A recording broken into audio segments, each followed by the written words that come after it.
ओम भूर्भुवः स्वाहा तत्सवितुर्वरेण्यं भर्गो देवस्य धीमहि धियो यो नः प्रचोदयात्। ओम नमो भगवते वासुदेवाय। सभी को एक बार मेरा बहुत बहुत अभिवादन, सादर प्रणाम। आज हम भगवद गीता के 7वें अध्याय, जिसका भगवत ज्ञान मार्ग है, ईश्वर और जगत की उसमें चर्चा है, का प्रारंभ करने जा रहे हैं। और ये बड़ा शुभ संयोग है कि आज नवरात्रि के प्रथम दिन हम नए अध्याय को प्रारंभ कर रहे हैं।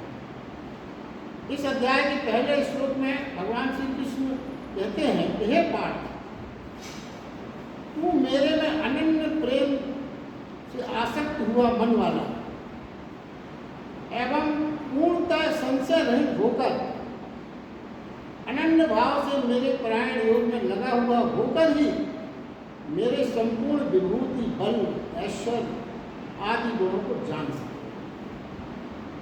और उसी को मैं तुम्हें आगे सुनाने वाला हूँ। तो देखिए, इसके विश्लेषण करने के पहले हमें कुछ आधारभूत बात जो जीवन की है वो समझना चाहिए। पहले ये हमको समझना होगा कि हमारे मनुष्य जीवन की जो निष्ठाएं हैं और जो हमारा अपना एक सोचने का ढंग है, वो हम सब जानते हैं दो प्रकार के लोग हैं इस सृष्टि में। पहले प्रकार के कौन हैं? जिन्होंने इस जीवन को प्रफुल्लता से स्वीकार किया, पॉजिटिव, उनकी सोच जो है वो पॉजिटिव है, उनकी निष्ठा पॉजिटिव है, और वो जो कुछ भी संसार में उपलब्ध है उससे वो प्रीति करते हैं, प्रेम के भाव से हर चीज़ को देखते हैं, संतोष के भाव से। ये कब होगा? जब आपके अंदर जितनी विनम्रता होगी, जितनी पोलाइटनेस आपके जीवन में होगी, उतना ही स्वीकार करने का भाव, परिस्थितियों को स्वीकार करने का भाव आपके अंदर है। और यानी जैसा आपका जीवन के प्रति आपको एक ट्रस्ट है, भरोसा है। जीवन, ऐसे व्यक्ति जो पॉजिटिव सोच के होते हैं वो क्या सोचते हैं कि जीवन जहाँ ले जाएगा हाथ पकड़ के उसको मैं संशयहीन होकर चलूँगा। तो हाथ पकड़ने का मतलब यह है कि उन्हें परमात्मा के ऊपर इतना भरोसा रहता है कि वो मेरी समय समय पर हमेशा हाथ पकड़ के मार्गदर्शन करते हैं। ये भाव उनके अंदर बना रहता है। तो कुछ इस तरह के लोग होते हैं। और दूसरी तरह के लोग हैं नकार भाव के, इनकार भाव, निगेटिव थिंकिंग वाले, अस्वीकार, हर चीज़ में अस्वीकार, हर चीज़ में उन्होंने सिर्फ और सिर्फ बुराइयाँ दिखती हैं, कमियाँ दिखती हैं, और हर चीज़ में उन्हें कुछ ना कुछ गड़बड़ी नजर आती है। कहीं वो किसी चीज़ को स्वीकार नहीं करता। और ये बुराइयाँ और कमियाँ तो छोड़ दीजिए, वो इस बात से भी बहुत असंतुष्ट रहते हैं कि भगवान ने उनके साथ बड़ा अन्याय किया है, उनकी योग्यता तो बहुत थी, मिलना तो बहुत चाहिए था, मगर ये निर्दयी परमात्मा इसमें हमको कुछ न किया। वो यहाँ तक समझ लीजिए कि वो भगवान को ये समझते हैं जैसे उसकी कुछ सोचने विचारने की शक्ति आपसे ही कम है, क्योंकि आपने सोच दिया और वो ना सोच पाया। इसका मतलब ये हुआ कि आपकी बुद्धि जो है ज़्यादा है, नहीं समझ पाया आपको, आपकी योग्यता को जो न परख पाए वो भूल। आप इतने विद्वान हैं और सामने वाला यदि आपको नहीं समझ पा रहा है तो आप क्या कहेंगे?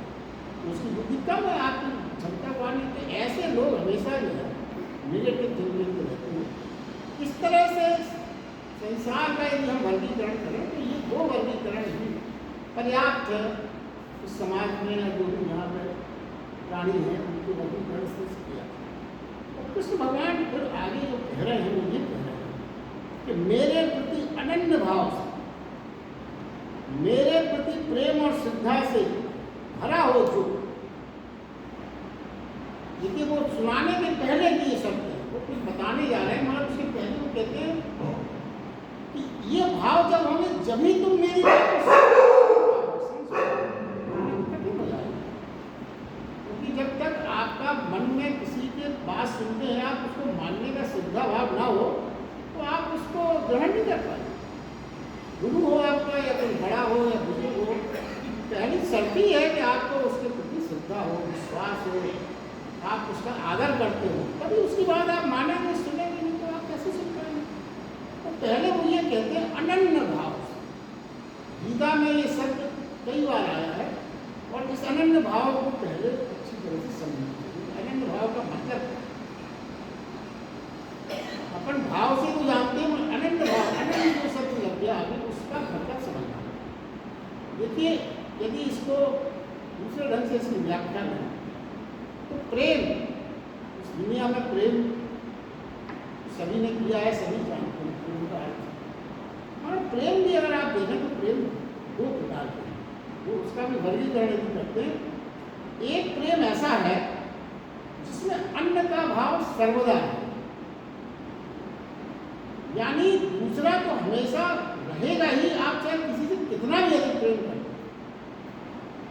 देखिए, इसको इस तरह से समझें कि जैसे पिता बेटे से, बेटा पिता से, पति पत्नी, भाई, कोई भी आपका मित्र भी हो सकता है, आप उससे अपने दृष्टिकोण से 100% पूरी तरह से, पूरी क्षमता से और पूरे समर्पण भाव से आप प्रेम करते हैं, मान लिया जाएगा। मगर वो चूंकि एक अलग पर्सनालिटी है उसकी, तो कुछ ना कुछ दूरी तो सर्वदा बनी रहेगी।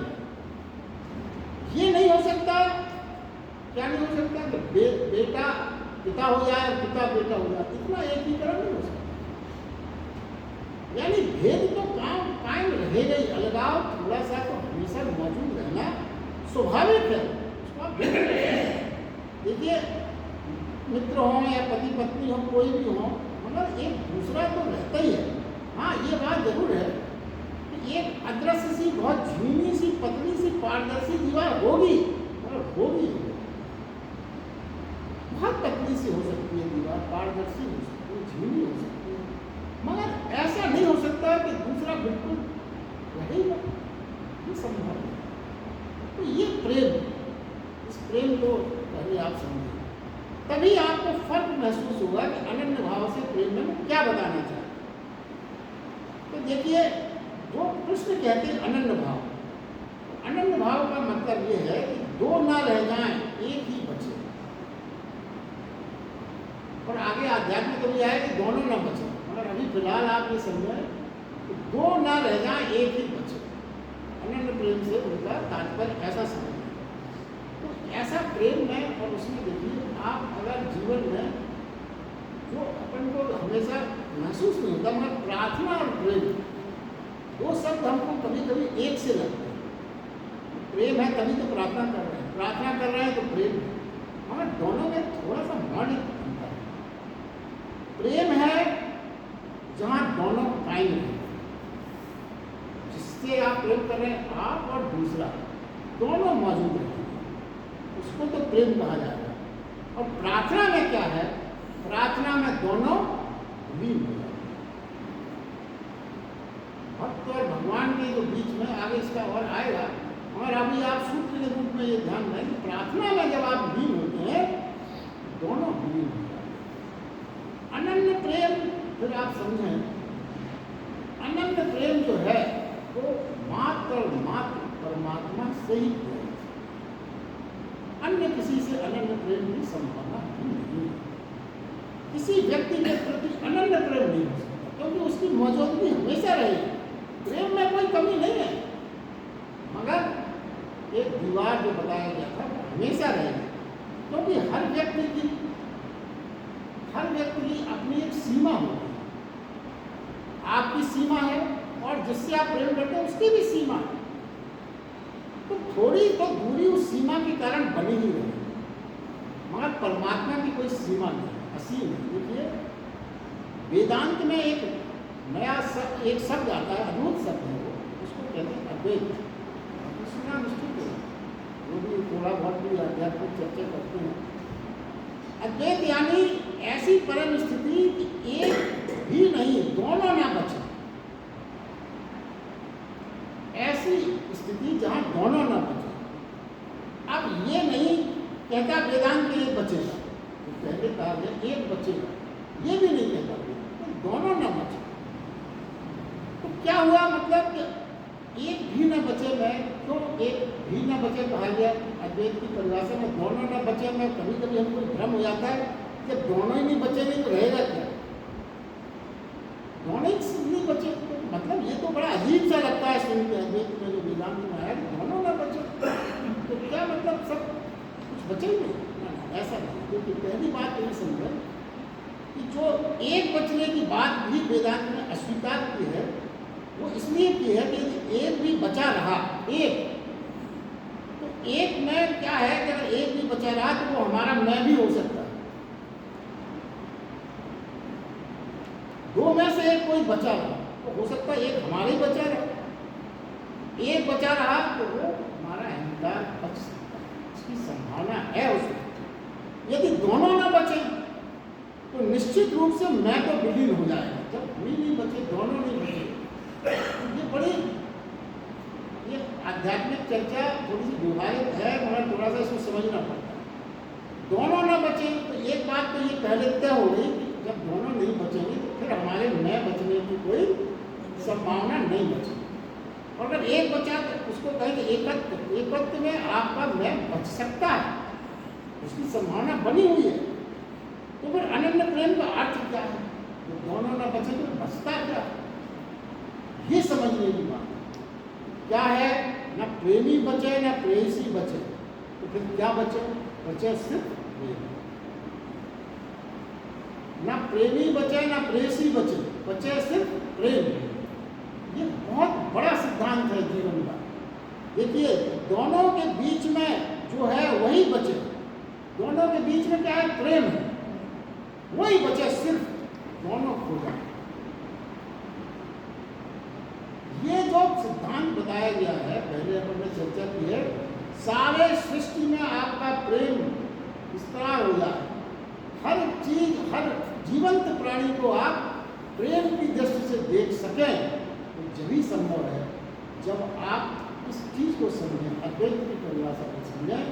जब खाली प्रेम ही बचे, दोनों ना बचे, तो हर सारी सृष्टि में आपको प्रेम ही प्रेम, प्रेम ही प्रेम, प्रेम ही प्रेम का विस्तार दिखाई पड़ेगा।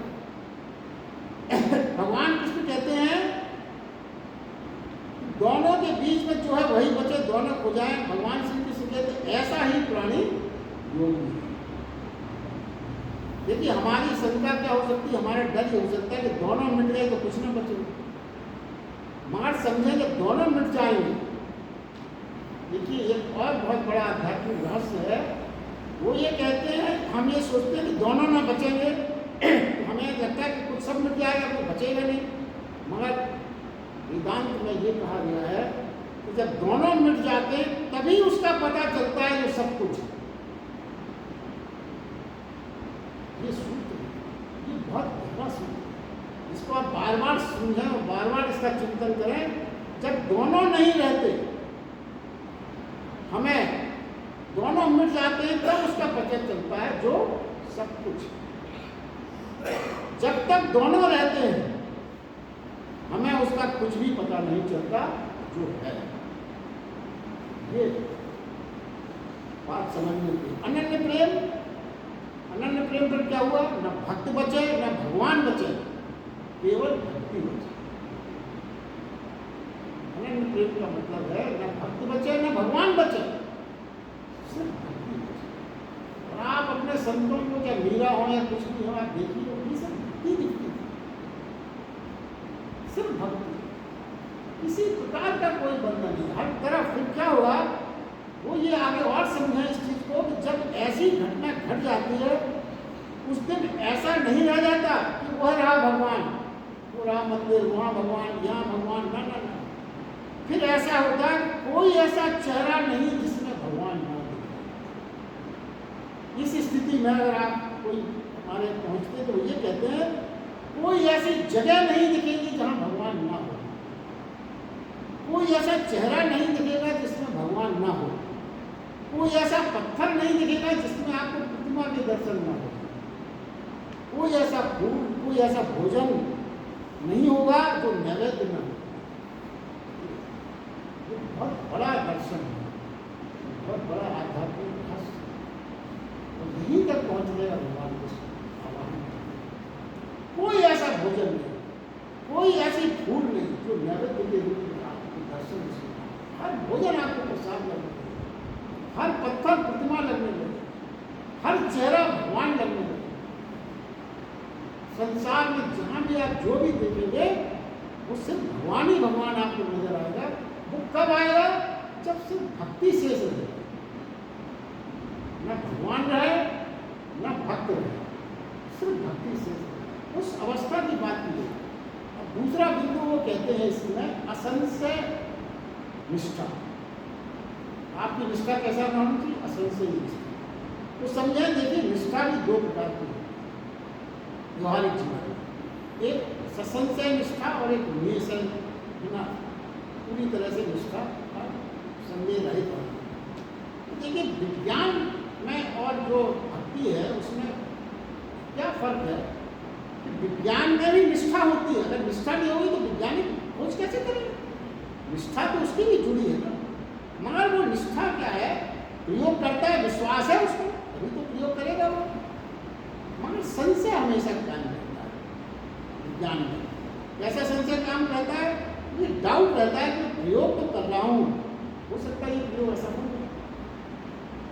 इस डाउट के साथ ही उसके सारे काम हुए, लेकिन निष्ठा तो रहेगी, मगर संशय युक्त निष्ठा, क्योंकि उसको ये जरूरी नहीं है कि कोई जो प्रयोग कर रहा है उसमें जो रिजल्ट सोच के वो आगे बढ़ रहा है वही रिजल्ट निकले, हो सकता है ना निकले।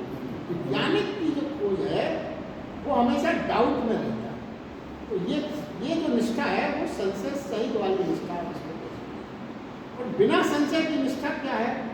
यानी कुछ भी विपरीत हो जाए आपके जीवन में, एक संशय वैज्ञानिक के लिए कुछ डाउट हुआ, विपरीत हुआ तो वो मान लेता है, मगर संदेह रहे जिस संशय की निष्ठा की बात भगवान कृष्ण कह रहे हैं वो क्या है? कुछ भी विपरीत हो जाए आपके जीवन में, और क्लाइमेक्स अगर आप ये सोचें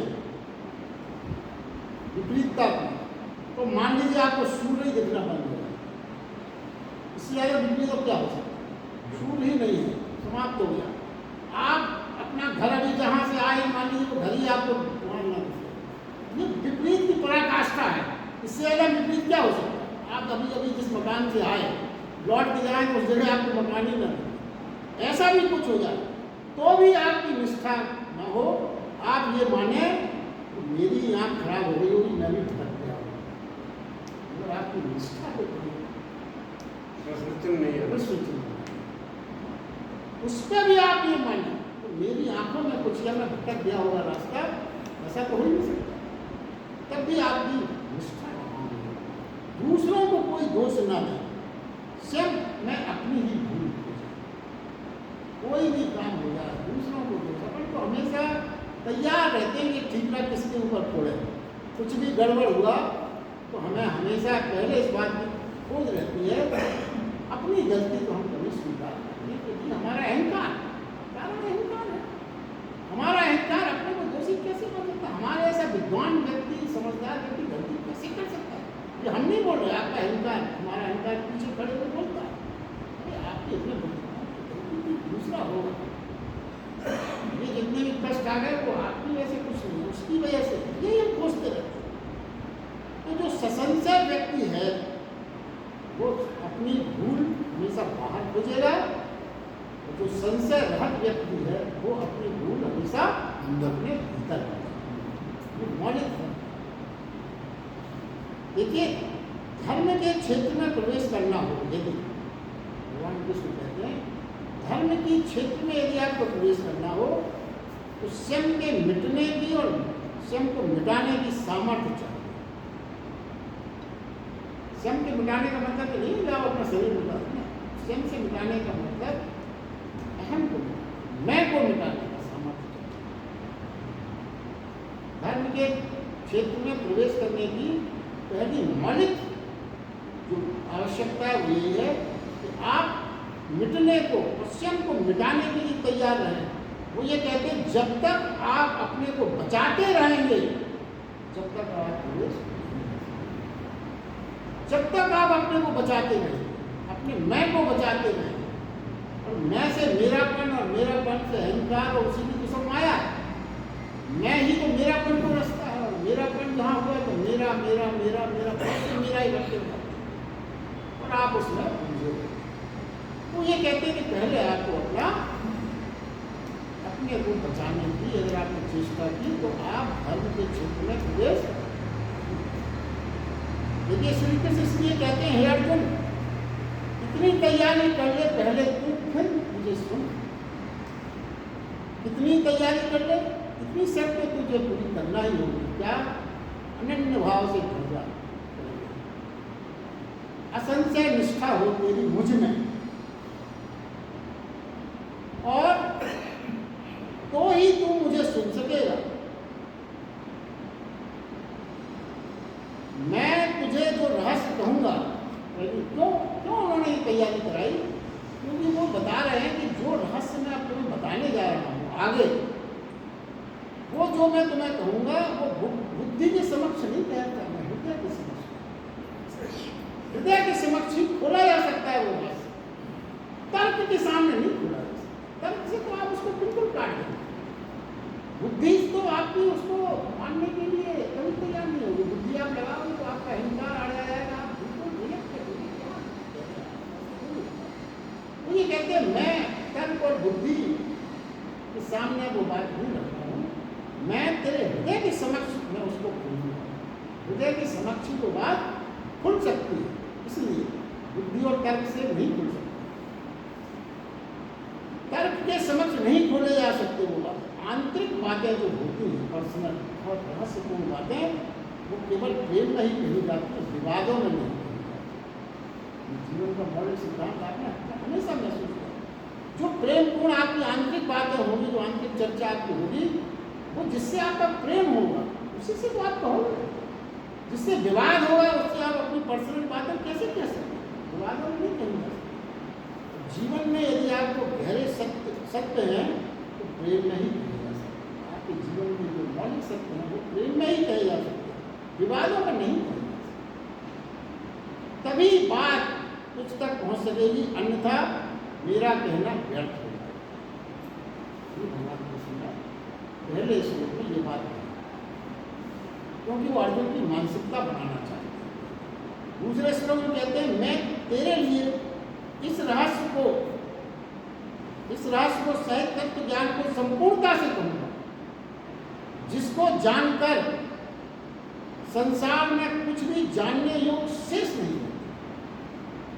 देखिए आप वो क्या कहते हैं, इस रहस्य को मैं पूरी संपूर्णता से तत्व सहित में तुझे बताऊंगा। इस रहस्य को, जिसको जानने के बाद इस संसार में कुछ भी जानने को शेष नहीं। कितनी उत्सुकता भगवान कृष्ण बढ़ा रहे हैं कि ऐसी कौन सी बात बताने जा रहे हैं जिसको जानने के बाद इस जीवन में कुछ जानने को शेष नहीं होता। देखिए एक सूत्र जीवन का, इसको समझने के पहले अपन ध्यान देना है। क्या है वो? उसको ध्यान से सुनना हुआ। बहुत कुछ है जीवन में, हम बहुत चीज़ें जान लेते हैं, बहुत कुछ है जो जान लिया जाए। इस उम्र तक या अनुभव के बाद हम सोचते हैं बहुत कुछ हमने जान लिया, ये भाव आता है, तब भी सब कुछ जानने को शेष नहीं। अब चिंतन करें इस बात का, बहुत कुछ आपने जान लिया निश्चित रूप से, मगर जरा आप आँख बंद के सोचें क्या सब जान लिया? तो आपको यही उत्तर मिलेगा हमेशा, सब कुछ जानने को समझ रहे हैं, बहुत जान लिया, मगर अभी सब कुछ जानने को शेष नहीं। ये बहुत कुछ है जो पूरा का पूरा जान लिया जाए, पूरा का पूरा जान लिया जाए, तो भी कुछ जानने जैसी चीज है वो शेष रह जाती। अगर शेष ना रहती, यदि ये तो अपन ने आध्यात्मिक से इसको जोड़ के बात कही, आप अपने जीवन में देखें, विज्ञान में कहीं फुल स्टॉप नहीं लगा। ये भाप का इंजन आया, फिर वो डीजल का आया, फिर आज देखिए कितने फास्ट। तो इसका मतलब ये है कि जिसने भाप का इंजन बनाया तो पूर्ण नहीं था कि बस बात खत्म हो गई। जानने को बहुत चीजें शेष थी, और आज भी अपन जिस स्टेज में है उसके आगे अभी जाने क्या क्या और जानने को शेष है, वो बात में पता लगेगा। अपने जीवन में आप इसी चीज को देखें, आप प्रैक्टिकली सब सबको इस बात का अनुभव है। पहले टेलीफोन आता था, उसी में अपन संतुष्ट थे, वो तार वार खींचा रहता था, लैंडलाइन, तो अपन कल्पना नहीं कर सकते कि ऐसी भी बात हो सकती, बिना बात कोई आपसे अगर उस समय कहता, वो तो कह ही नहीं सकता था। कोई कहता तो आपको लगता जैसे कोई वो कवियों की कहानी में कई बातें आ जाती है ना, ऐसा हो गया वैसा हो गया, वो नहीं माना। और आज वो संभव है। इसका मतलब बहुत सी ऐसी बातें हैं तो जैसा वैज्ञानिक क्षेत्र में जो रहस्य छिपे हुए हैं, तो धीरे धीरे प्रकट होते आध्यात्मिक क्षेत्र में भी बात लागू होती है। परमात्मा के बारे में कितना भी आप उसमें बिल्कुल डूब जाए, मिल जाए, समाहित हो जाए, फिर भी आपको कुछ ना कुछ जानने की हमेशा शेष ही रहेगा। ये मौलिक बात है। तो एक उपनिषद में कथा आई, एक श्वेत केतु नामक का बालक था, बहुत ज्ञानी पिता थे उनके, उन्होंने उसको एक बहुत बड़े संत के यहाँ आश्रम में भेजा। कई साल वो उस आश्रम में रहा, सारे वेद पुराण जितने भी और ज्ञान की हो सकती सब उसको कंठस्थ हो, बहुत निपुण, बहुत विद्वान सब कुछ। और उनके गुरु ने उनको पूरा प्रमाण पत्र भी दे दिया कि हर चीज का ज्ञाता हो गया। और वो उसी सर्टिफिकेट को लिए हुए पूरी अकड़ में अपने ज्ञान की अपने पिता के पास सारा ज्ञान अर्जन करने के पास आया। पिता ने उसको देखा, तो पिता को जब उसने बताया कि मैंने ये अपना सर्टिफिकेट बताया, बिल्कुल मैं सब चीज़ें बिल्कुल कंठस्थ सब जान लिया। पिता ने जब उसकी बात सुनी, पिता परम ज्ञानी थे, पिता ने बोले क्या तूने वह जाना है जिसके जानने के बाद कोई जानने को शेष नहीं रहता? तो क्या बेटा जो पूरी अपनी बखान कर रहा था, उन्होंने ये क्या तूने ये जाना जिसके जानने के बाद कुछ जानने को शेष नहीं रहता? सोच के जो उत्तर होता है वो बड़ा ऐसा तो गुरु जी ने कुछ नहीं बताया। बोले मैं तो तेरी अकड़ देख के ही समझ गया था, तू जैसा अज्ञानी गया था वैसा ही अज्ञानी हो गया, कुछ नहीं सीखा। जा वापस और अपने गुरु जी से कह हमारे पिताजी ने ऐसा ऐसा। वो गुरु जी के पास पहुंचा, उनके चरणों में गिरा, हमारे पिताजी ने तो ऐसा कहा, आपने ऐसा कुछ बताया।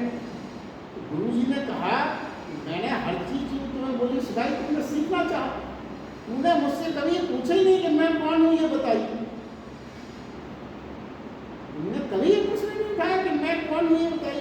जब तक कोई स्वयं को ना जान ले, जब तक पूरा ज्ञान उसको नहीं होता। स्वयं के जानने के बाद ही, देखिए ये मौलिक सूत्र है, स्वयं को जानने के बाद ही कुछ जानने को शेष नहीं है। जिसने स्वयं को जान लिया उसने सब जान लिया। तो रहस्य क्या है? और एक चीज आप आगे और इस श्लोक में समझते हैं, कृष्ण भगवान ने ये कहा है अब मैं वह रहस्य उससे कहूँगा, रहस्य कहूँगा। उन्होंने ये नहीं कहा कि अब मैं एक सत्य तुझसे कहूँ। भगवान कृष्ण के हर शब्दों में कोई ना कोई बहुत मौलिक और बहुत रहस्य छिपा हुआ है। थोड़ा सा भी आप उसको परिवर्तित कर दें तो पूरा अर्थ बदल जाता है। अब भगवान कृष्ण यहाँ ये भी तो कह सकते थे मैं तुझे वो सत्य बताऊंगा, क्योंकि गीता में तो हर जगह ऐसे ही लगता है कि सत्य की चर्चा हो, मगर यहाँ उन्होंने सत्य शब्द का उपयोग नहीं किया। उन्होंने कहा रहस्य, रहस्य इसलिए कि पूरी तरह जानकर भी आप तर्क और बुद्धि से उसे नहीं समझ पाए। सत्य को तो यह है कि सत्य इतना सत्य होता है कि फिर आपकी तर्क बुद्धि और आपका हृदय सब उसको स्वीकार कर देता है। सत्य की तो सत्य यही है, सत्य के आगे तो फिर किसी चीज़ की ना तो कोई तर्क है, तो सत्य हो गया, प्रमाणित हो गया, हर चीज़ का प्रमाण आपके सामने आ गया, इसलिए वो सत्य है। मगर क्या है, वो जो रहस्य है उसमें तर्कों से बुद्धि से पूरी तरह जानकर भी, परिचित होकर भी वो तर्क से सिद्ध नहीं हो, इसलिए उसको रहस्य कहा जाए। तो सत्य तो परिपूर्ण है। धर्म क्या है? धर्म वास्तव में रहस्य की खोज है। धर्म वास्तविक क्या है? धर्म का रहस्य की खोज है। रहस्य वो है, रहस्य क्या होता है?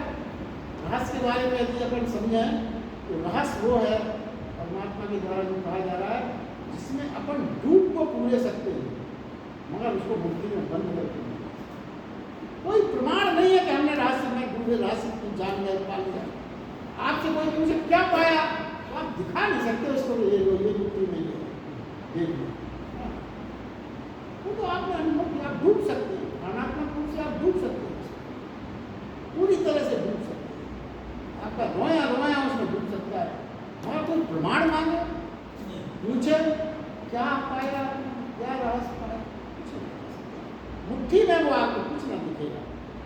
इसलिए भगवान कृष्ण ने कहा है कि वह अनादि अनंत मैं तुझसे कह दूंगा, उसे जान लेने पर फिर तो जानने को शेष नहीं है।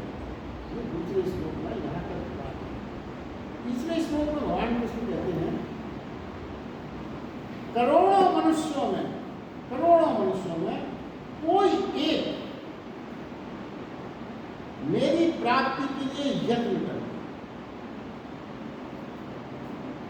और उसके आगे फिर उन्होंने एक चीज कही कि उन यत्न करने वाले करोड़ों लोगों में से कोई एक योगी ही मेरे परायण होकर मुझे तत्व से जान पाए, अर्थात यथार्थ के मार्ग में जान। ये मार्ग, ये सुनते लगता है कि ये तो बड़ी कठिन बात है, ये तो बेकार अपन सब सुन रहे हैं, क्या मतलब हुआ इसका? जब वो ये कहते हैं करोड़ों में कोई एक तो जानने का प्रत्युत्तर है, और उन प्रश्न करने वालों में भी करोड़ों में कोई एक मुझको तत्व से जान पाए, संभव ही नहीं। तो क्या है फिर अपन कहाँ तक? देखिए आगे उन्होंने ये बताया है कि दो बातें हैं, देखिए दोनों बातें विरोधाभासी हैं जो आप सुनेंगे। वो क्या कहते हैं, प्रभु को पाने की यात्रा बहुत सरल है और प्रभु को पाने की यात्रा बहुत कठिन। दोनों बातें एक साथ। तो हमारा यही तो रहस्य है। कहते हैं कि कैसे संभव है? हमने तो जीवन में हमेशा यही जाना है, या तो कोई बात सरल होगी या कोई बात कठिन होगी। मगर यहाँ वो ये कहते हैं कि प्रभु को पाने की यात्रा बहुत सरल है, बहुत सहज है, और प्रभु की पाने की यात्रा बहुत कठिन है। तो देखिए सरल क्यों है? सरल क्यों है? पहले इसको समझते। सरल इसलिए, पाना इसलिए सरल है कि प्रभु तो सदा उपलब्ध है, उसे कभी खोया ही नहीं है, आप खो सकते भी नहीं आप, क्योंकि आप अगर जीवित हो तो प्रभु को कैसे खोएंगे? प्रभु तो आपको हमेशा उपलब्ध है, वो निरंतर आपके भीतर मौजूद है। हमारी हर श्वास, हर धड़कन में प्रभु की वजह से भी चल रही है, वहीं पर समाया हुआ है। तो इसलिए बहुत सरल है प्रभु को पाना, क्योंकि प्रभु की ओर से फिर कोई बाधा नहीं है, वो तो आपके सामने है, उपलब्ध है, आपके भीतर है, आपके श्वास में है, आपकी धड़कन में है। तो उसके ओर से तो कोई बाधा नहीं है, आपको उपलब्ध है, हर तरह से उपलब्ध है। तो बहुत सरल है, कोई बाधा नहीं है, प्रभु की तरफ से कोई रोक नहीं है। भीतर आप यात्रा करिए, पा लीजिए। आप हर श्वास में प्रभु के कारण हो रही है, चल रही है, धड़कन प्रभु के कारण चल रही है, आप उसका भाव करिए, आप उसके चिंतन में डूब जाइए। बहुत सरल है। तो कठिन क्यों है? कठिन इसलिए है कि प्राणी जो है सर्वदा पीठ ये खड़ा हुआ, सारी कठिनाइयाँ जितनी भी हैं, बाधाएं जितनी भी हैं, वो भगवान की ओर से नहीं है, वो तो सर्वदा उपलब्ध है आपके पास। सारी कठिनाइयाँ प्राणी की ओर से, प्रभु की ओर से कोई कठिनाई नहीं। जितनी भी कठिनाई है वो आपकी ओर से।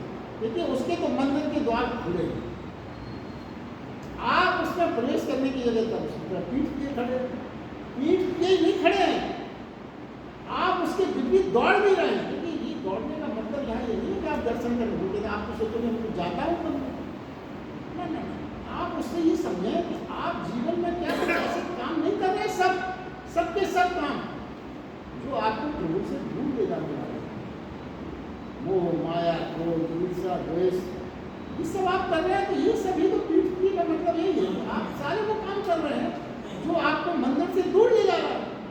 और आप खाली कर बढ़ ले रहे हैं, पीठ की खड़े बढ़ नहीं, आप दौड़ लगा रहे हैं कि जितनी दूर में यहाँ से हो जाओ मंदिर से उतना अच्छा है। मगर वो क्या कहते हैं, सारे कृत्य ऐसे हैं कि हम मंदिर से दूर होने के लिए ही सारे कृत्य हमारे जीवन में हो रहे हैं, मगर हम कर न पाएंगे उसको, इतना भी आप दौड़े कर ना पाएंगे आप उसको।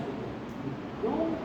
जब कभी भी आपकी चेतना जागृत होगी पीठ आपने मोड़ के उसके तरफ मुख किया तो मंदिर आपको वहीं मौजूद मिलेगा जहां से आप चले। कितना सहयोग है भगवान। वहीं से जहां से आपने दौड़ना शुरू किया था वो मंदिर आपको वहीं मिलेगा। जिस क्षण जन्मों जन्मों तक आप दौड़ते रहिए उसके विपरीत, मगर जिस क्षण आपने अपनी पीठ फेरी वो मंदिर उसी से आपकी यात्रा कहाँ से कहाँ पहुँच गई। और फिर अगर इसको और अगर थोड़ा सा देखें, करोड़ों में कोई एक ही तैयार होता है यत्न करने के लिए। ऐसा क्यों है? ये बात क्यों कही? संसार ऐसा क्यों होता? उसे पाने के लिए, जिसे पाने के बिना कोई चारा नहीं है जीवन में। बल्कि कहा जाता है मनुष्य हो ही इसीलिए तो उसको पाना। जीवन का कोई अर्थ ही नहीं है। जिसे पाकर सब पाया जा सकता है, उसके लिए प्रयास ना हो सके, कुछ तो कारण होगा इसका। क्यों नहीं कर पाते प्रयास? सभी को प्रयास करना चाहिए, सभी को इच्छा होना चाहिए उसको पाने की। क्योंकि अपन को ये हमेशा बताया गया उसका पाना ही मनुष्य जन्म का ही अर्थ है। उसको पालेंगे तो सब कुछ मिल जाएगा, फिर भी उसके लिए प्रयास ना हो सके तो क्या कारण है? करोड़ों में कोई एक व्यक्ति प्रयास करे, शेष ना करे, ऐसा क्यों? ऐसा होता है भगवान किस तरह महाराज, ये भी तो पता चले होता क्यों है। व्यक्ति को बड़ा लाभ का सौदा है, हमको तो फौरन प्रयास करना चाहिए, हर व्यक्ति को करना चाहिए।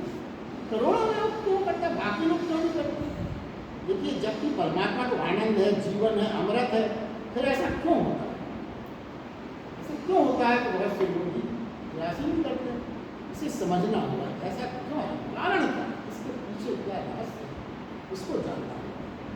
और उस कारण देखिए, कोई भी चीज़ का जब तक हम कॉज ना दूर करें तो फिर उसकी समस्या हल नहीं होगी। पहले जब हमें कारण समझ में आए तभी तो हम उसका दूर करेंगे उसका। तो कारण क्या है? मनुष्य का एक स्वभाव है, हम सबका स्वभाव है। क्या स्वभाव है?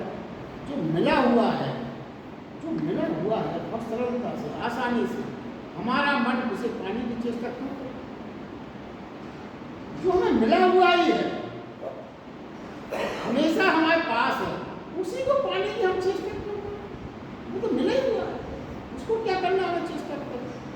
जैसे मछली सागर में है, तो सारी चीज़ें व्यवस्था करती है, खाने की, पीने की, इधर की उधर की, हमें सागर पाने की उसे कोई चेष्टा नहीं करती। सागर तो मिला ही हुआ है, उसको क्या करना, सब कुछ खोजती है। क्यों? मगर हाँ, उसको तो ये भी है कभी मछुआरा के चक्कर में अगर वो किसी और पृथ्वी पे आ गई तब उसे सागर को याद आ जाता है, अरे सागर भी कुछ था, फिर वो सागर की खोज उसी। मगर मनुष्य का ये चित्रता है मनुष्य की, कोई ऐसी जगह ही नहीं है जहाँ परमात्मा ना हो और आपको वहाँ छोड़ा जा सके। जैसे मछली को बिना सागर के जमीन पर लाया जा सकता है, आपको कहाँ ले जाएंगे हम? और क्योंकि कोई ऐसा तट ही नहीं है जहाँ परमात्मा ना हो, तो हर जगह है। तो हमें उसकी इसीलिए खोज नहीं, पता नहीं चलती, कोई ऐसी जगह नहीं जाए जैसे परमात्मा हर जगह। तो देखिए, हमारा स्वभाव क्या है, हम दांतों की तरफ कभी ध्यान देंगे कभी नहीं देंगे। क्या मतलब, दांत है ठीक है, मगर यदि एक दांत टूटा या दर्द हुआ तो फिर सारा ध्यान वहीं चला जाता, जीभ फिर वहीं जाएगी बार बार। ये मनुष्य का स्वभाव है, जो सहजता से उपलब्ध है उसकी तरफ हम कभी ध्यान नहीं देते। नियम ये हुआ कि जो हमें उपलब्ध है उसकी विचारणा करने तक हम छोड़ देते हैं। जो हमें उपलब्ध है उसके बारे में तो हम विचार करने ही छोड़ देते हैं। जो हमारे पास नहीं है उसकी स्मृति में रहते हैं, मनुष्य का स्वभाव है। जो नहीं है हमारे पास उसकी स्मृति में हमेशा रहते हैं। जिसे हम कभी नहीं खोते, जिसे हम कभी नहीं खोते उसका तो हमें पता ही नहीं चलता, तो वो भी हमारे साथ है। मन के इस नियम के कारण ही बाधा है। ये जो मन का नियम है इसके कारण ही बाधा। घर में आप देख लीजिए, पत्नी हमेशा साथ है तो आपको कभी नहीं चलता, ठीक है खाना पीना, और जब वो कभी मायके चले जाती, जब लगता है फिर उसकी वजह से जो कार्यक्रम संस्था से चल रहे थे तब समझ में आता है, फिर उसकी स्थिति इम्पोर्टेंस करती है। तो क्या है नियम, क्या है? तो हमारा जो अप्रत्यक्ष नियम है, जो हमारा स्वभाव बन गया, हमने जानबूझ के नहीं किया। मन का ये नियम है, मन के इस नियम के कारण ही बाधा है कि जिसे हम नहीं खोते जब तक उसका हमें पता नहीं चलता। ये मन का नियम है। तो परमात्मा की खोज में निकलने में यही बाधा है कि सब सुख तो हमेशा उपलब्ध है, उसकी खोज हम क्यों करें? वो सहजता से उपलब्ध है। इस नियम के विपरीत चलना और उसका स्मरण करें जो है और उसको छोड़ दें जो नहीं है, तो नियम पलटना है।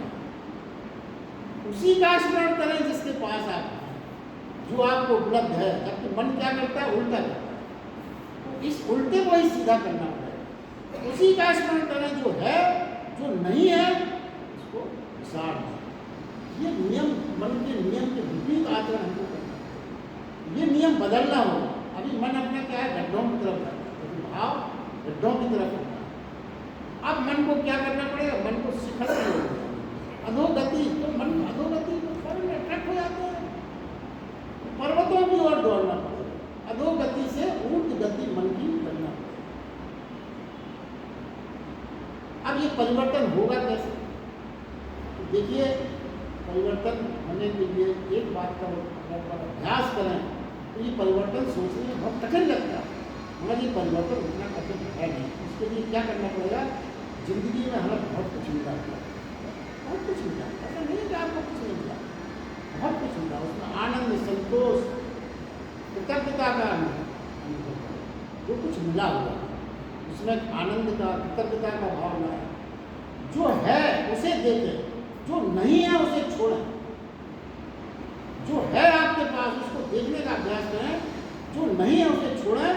अगर ऐसा आपने अपना स्वभाव बना लिया तो आप देखेंगे कि एक दिन परमात्मा की खोज शुरू होगी। ये अभ्यास करना, जो है उसका आनंद लेना, उसके प्रति कृतज्ञता का भाव रखें। जो नहीं है उसके बारे में विचारना भी छोड़ दें। कहा गया है संतोषी महासुखी, ये सूत्र आपने हमेशा बचपन से सुना, मगर इसमें एक रहस्य छिपा हुआ है। ये समझना पड़ेगा कि संतोषी सुखी, हमेशा सुखी, तो आपके संतोष का कारण कहीं आपकी कार्यता और आलस्य तो नहीं है, चुनौती से आप डर तो नहीं रहे, हिम्मत ही नहीं पड़ रही आपकी कुछ करने की, इसलिए आप संतोषी बनने का पाखंड तो नहीं कर रहे। चुनौतियां आपको स्वीकार नहीं है। जीवन की जो लड़ाई आपको चाहिए किसी को, आपको ताकत नहीं है उसकी, तो आप संतोषी बन के बैठ रहे, आलसी बन के बैठ रहे, क्या हम इतने में संतोष? वो संतोष नहीं है। संतोष का मन एक अर्थ है कि प्रश्न क्या करें, और फिर ये प्रश्न क्या करें, जागेगी कैसे ये बात? देखिए, जब आपको साधारण भोजन में यदि आपको रस मिलना शुरू हो, साधारण भोजन, संतोषी सुखी का मतलब यही है ना। आपको साधारण भोजन नहीं मिले तो आपको जीवन चलाने का प्रयास, तो उसमें भी आपको रस आने, छोटे से झोपड़े में रहकर भी आप संतोष और कृतज्ञता का भाव, संतोष का भाव ला सकें। तो जीवन में जितनी चीज़ों की सूक्ष्म से सूक्ष्म आवश्यकता है, उतनी चीज़ों में ही आपको रस आने लगे। तो फिर यदि आप उन चीज़ों में रस लेना आपने स्वाभाविक रूप से शुरू कर दिया, तो फिर जीवन में कभी न आपको बहुत जल्दी उस मूलाधार में भी रस आना प्रारंभ हो जाएगा, जिसके प्रति आप कृतज्ञता जाएगा। सब परमात्मा की चेतना भीतर की यात्रा शुरू हो जाएगी। जब आप अपनी कम से कम चीज़ों में भी परमात्मा की कृतज्ञता का भाव अपने मन में जागृत करना शुरू कर देंगे, तो धीरे धीरे आपकी यात्रा परमात्मा की ओर शुरू हो जाएगी। और देखिए, एक छोटी सी बात मालूम इतनी है कि जब आपकी किसी के प्रति आपकी कृतज्ञता होगी, आदर भाव होगा, तभी तो आप उसका ध्यान करें, उससे मिलना चाहें। और यदि आपने अपने जीवन में हमेशा शिकायत रखी, अरे भगवान ने ऐसे ही हमें कुछ नहीं दिया, हमारा दुख दिया, उससे आप क्यों मिलना चाहते? क्यों आपका उससे होगा आश्रय? तो इसीलिए उन्होंने कहा, अब आगे की तरफ आगे नहीं, आज के लिए बस इतना ही।